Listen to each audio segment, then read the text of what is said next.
next thing I want to talk about is movement after a punch. And Scotty's going to come in and help me do that.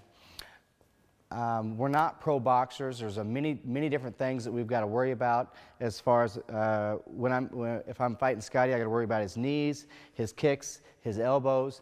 And pro boxers, they can bob and weave and do whatever they want because they don't have to worry about kicks.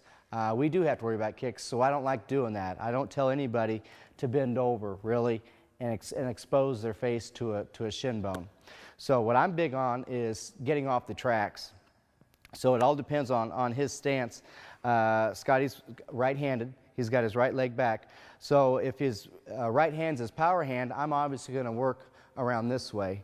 If he likes his hook, and I've done my homework and I realize he likes his hook, like I told you guys earlier, I'm gonna move this way. Okay, so it all depends on what Scotty's tendencies are. So say I'm moving to the right, what I'll do is I'll throw my 1, 2, and then I'll take a step to the right with my right foot.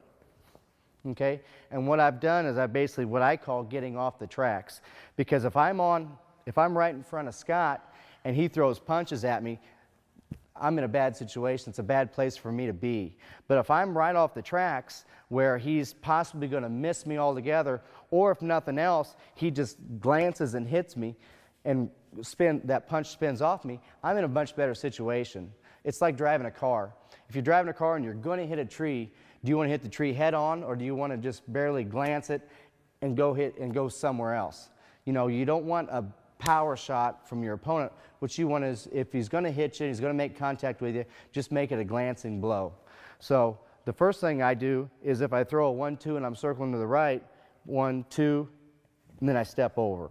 Okay? And when I do that, I can always throw my other cross or do whatever I want. But no matter which way I step, 1, 2, and I step, I always got to have that hand up. Okay?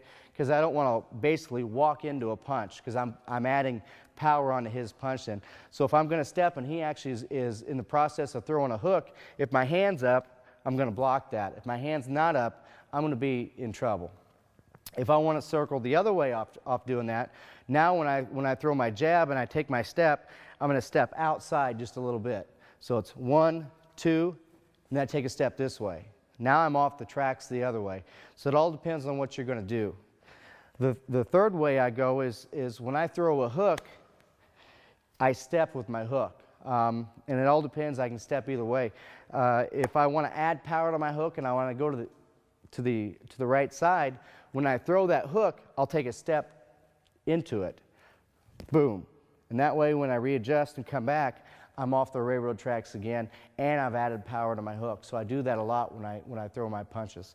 But the main thing is keeping your hands up and getting off the railroad tracks. Okay? When you do that, when you keep your hands up and you take your movement one way or another, you're less likely to get hurt by a big blow or a big punch that your opponent's got to offer you.